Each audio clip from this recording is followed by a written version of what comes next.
നമസ്കാരം. ഒരു ചോദ്യമാണ് ഈ വീഡിയോന് ആധാരം. ചാനലിൽ വന്നൊരു ചോദ്യം നിങ്ങൾ കണ്ടു കാണും. എനിക്ക് 27 വർഷമായി യൂറിൻ ഷുഗർ ഉണ്ട്, ബ്ലഡിലില്ല. ഇതാണ് സംശയം. അപ്പോൾ എനിക്ക് 27 വർഷമായി എന്ന് പറയുമ്പോൾ 27 വയസ്സായി എന്നാണോ ഉദ്ദേശിക്കുന്നത് എനിക്കറിയില്ല.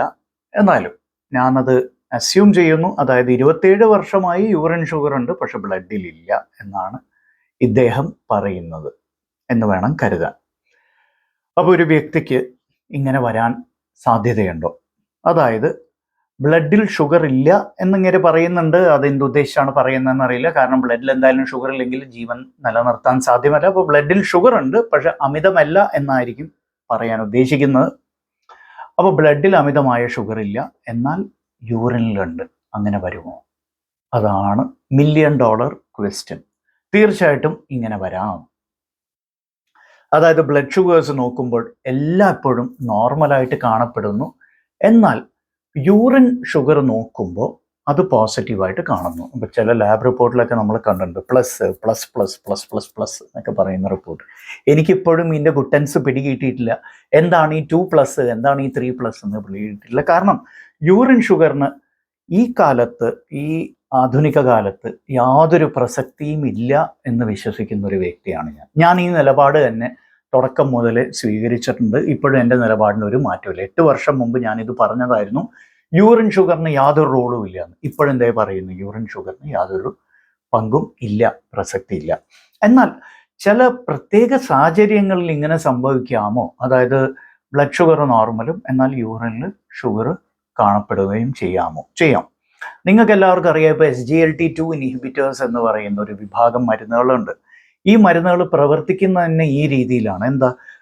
രക്തത്തിൽ അടങ്ങിയിട്ടുള്ള ഗ്ലൂക്കോസ് മൂത്രത്തിലൂടെ പുറത്തേക്ക് തള്ളിവിടുക എന്നുള്ളൊരു രീതിയിലാണ് ഇവയെല്ലാം പ്രവർത്തിക്കുന്നത്. അപ്പോൾ തീർച്ചയായിട്ടും ഇങ്ങനെ സംഭവിക്കാം. അപ്പോൾ SGLT2 ഇൻഹിബിറ്റേഴ്സ് കഴിക്കുന്നവർക്ക് ഈ ഒരു സ്ഥിതിവിശേഷം ഉണ്ടാവാം. ഇനിയിപ്പോൾ SGLT2 ഇൻഹിബിറ്റേഴ്സ് കഴിക്കാത്ത ആൾക്കാരിൽ ഇങ്ങനെ വരാമോ? അതാണ് സംശയമെങ്കിൽ വരാം. ഏതൊക്കെ അവസ്ഥകളിൽ വരാം? Very common, very very important. ഇത് ശ്രദ്ധിച്ചോളൂ, ഇത് നോട്ട് ചെയ്ത് വെച്ചോളൂ. പ്രഗ്നൻസിയിൽ എന്താ സംഭവിക്കുന്നതെന്ന് കേട്ടാൽ വളരെ രസകരമാണ്. അതിനു മുമ്പ് നോർമൽ എന്താ നമ്മുടെ ശരീരത്തിൽ സംഭവിക്കുന്നത് എന്നുള്ളത് അറിയണേ. അപ്പോൾ ഈ ഒരു അവസ്ഥയ്ക്ക് റീനൽ ഗ്ലൈക്കോസ്യൂറിയ അല്ലെങ്കിൽ റീനൽ ഗ്ലൂക്കോസ്യൂറിയ എന്നാണ് അറിയപ്പെടുന്നത്. അപ്പോൾ നോർമലി എന്താ പറ്റുന്നത്? ഇപ്പോൾ കിഡ്നികൾ ഈ ഗ്ലൂക്കോസിനെ റീഅബ്സോർബ് ചെയ്യാൻ എന്ന് വെച്ചാൽ മൂത്രത്തിലൂടെ ഗ്ലൂക്കോസ് ശരീരത്തിൽ നിന്ന് പുറത്തേക്ക് കടക്കാതിരിക്കാൻ പരമാവധി ശ്രമിക്കും. എന്തുകൊണ്ടാണ്? ഗ്ലൂക്കോസ് ശരീരത്തിൻ്റെ ഊർജത്തിൻ്റെ ഉറവിടമാണ് ആണല്ലോ. ഗ്ലൂക്കോസ് പരമാവധി സംരക്ഷിച്ച് നിർത്താൻ, ശരീരത്തിൽ തന്നെ നിലനിർത്താൻ കിഡ്നികൾ ഭയങ്കര എഫിഷ്യൻ്റ് ആണ്. അപ്പോൾ കിഡ്നികൾ എന്ത് ചെയ്യുന്നു വെച്ചാൽ ഹെൽത്തി, വളരെ ആരോഗ്യമുള്ള വ്യക്തികളിൽ, യാതൊരു പ്രശ്നമില്ലാത്ത വ്യക്തികളിൽ ഗ്ലൂക്കോസ് 100%, ഈ പറയുന്ന ഗ്ലൂക്കോസ് ആദ്യം ഫിൽട്രേഷൻ നടക്കുമല്ലോ, ഫിൽറ്റേർഡ് ഗ്ലൂക്കോസിന് 100% അത് റീഅബ്സോർബ് ചെയ്യും. എവിടെയാണ് റീഅബ്സോർബ് ചെയ്യുന്നത്? ഈ പ്രോക്സിമൽ കൺവല്യൂട്ടഡ് ട്യൂബുകൾ എന്ന് പറയുന്നത്, അതായത് ബോമാൻസ് ക്യാപ്സ്യൂൾ, പിന്നെ പ്രോക്സിമൽ കൺവല്യൂട്ടഡ് ട്യൂബിൾ, ഡിസ്റ്റൽ ട്യൂബിൾ എന്നൊക്കെ പറഞ്ഞൊരു ഭാഗങ്ങളുണ്ട്, ഒരു നെഫ്രോണിൻ്റെ ഭാഗങ്ങളായിട്ട്. ഇവിടെ ഈ SGLT2 എന്ന് പറഞ്ഞ എൻസൈമിൻ്റെ സ്വാധീനത്തിൽ ഈ ഗ്ലൂക്കോസിനെ മൊത്തത്തിൽ റീഅബ്സോർബ് ചെയ്ത് ശരീരത്തിൽ തന്നെ നിലനിർത്തും. അതാണ് നോർമലി സംഭവിക്കുന്നത്. അപ്പോൾ ഈ GFR അധിഷ്ഠിതമായിട്ടാണ് ഇതിരിക്കുന്നത് കേട്ടോ. എത്രത്തോളം രക്തം അതിലൂടെ ഒഴുകുന്നു, ഒരു മിനിറ്റിൽ എത്ര ml ഒഴുകുന്നു എന്നുള്ളതിനൊക്കെ അടിസ്ഥാനമായിട്ടായിരിക്കും. സോ നോർമലി 180 ആണ് ഈ റീനൽ ത്രെഷോൾഡ് എന്ന് പറയും. അപ്പോൾ റീനൽ ത്രെഷോൾഡ് എന്ന് പറയുമ്പോൾ ഒരു പരിധിക്കപ്പുറം ബ്ലഡിൽ ഗ്ലൂക്കോസ് കൂടിക്കഴിഞ്ഞാൽ കിഡ്നികൾ യൂറിനിലൂടെ ഈ ഗ്ലൂക്കോസിനെ പുറത്തേക്ക് തള്ളിവിടും. അതിനാണ് ഈ ത്രെഷോൾഡ് എന്ന് പറയുമ്പോൾ ചവിട്ടുപടി എന്നൊക്കെ പറയില്ല, വീട്ടിലേക്കുള്ള ഒരു ചവിട്ടുപടി എന്ന ഒരർത്ഥമാണ് വരുന്നത്. റീനൽ ത്രെഷോൾഡ് എന്ന് പറയുമ്പോൾ യൂഷ്വലി 180 milligrams ആണ് പറഞ്ഞത്. ഇപ്പോൾ സത്യം പറഞ്ഞാൽ ആ ഒരു അളവിന് പ്രസക്തിയില്ല. കാരണം എന്താണെന്ന് വെച്ചാൽ ഈ റീനൽ ത്രെഷോൾഡ് എന്നുള്ളത് തന്നെ അപ്രസക്തമാണെന്ന് പല പഠനങ്ങളും പറയുന്നുണ്ട്. അപ്പോൾ ഈ റീനൽ ത്രെഷോൾഡിൽ വരുന്ന മാറ്റങ്ങൾ പ്രഗ്നൻസിയിൽ കാര്യമായിട്ട് കാണാറുണ്ട്. കാരണം പ്രഗ്നൻസിയിൽ നോർമലി GFR ഏതാണ്ട് 50% കൂടും. 50% GFR കൂടുന്നുണ്ടെങ്കിലും ആദ്യം ഞാൻ പറഞ്ഞില്ലേ, ഈ റീഅബ്സോർപ്ഷൻ നടക്കുന്നു എന്നുള്ള ഈ ട്യൂബ്യൂളിൽ, പ്രോക്സിമൽ കൺവല്യൂട്ടഡ് ട്യൂബിളിൽ റീഅബ്സോർപ്ഷൻ്റെ തോത് ഈ പറയുന്ന GFRുമായിട്ട് അടുക്കില്ല. അപ്പോൾ GFR വല്ലാണ്ട് കൂടും, പക്ഷെ റീഅബ്സോർപ്ഷൻ അതിനനുസരിച്ച് ഇത് കൂടില്ല, റേറ്റ് കൂടില്ല. അപ്പോൾ എന്ത് പറ്റും?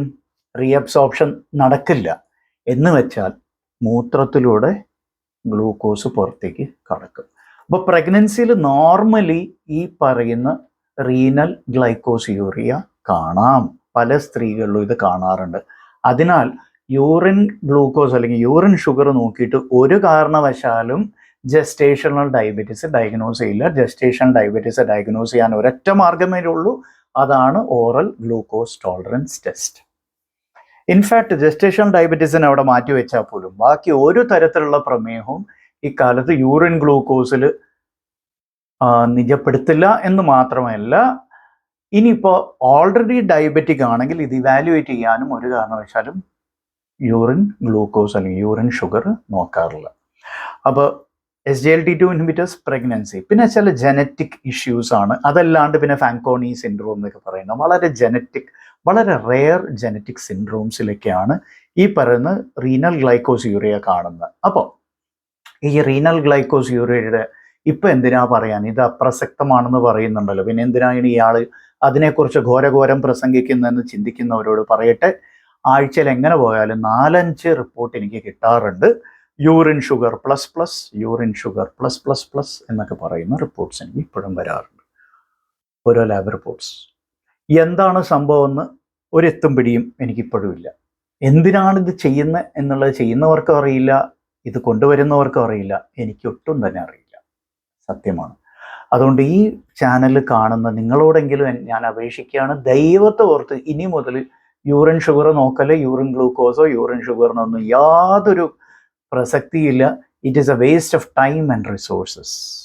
ഒരു കാരണവശാലും ചെയ്യരുത്, ഒരു കാരണവശാലും. Thanks for watching. Bye bye.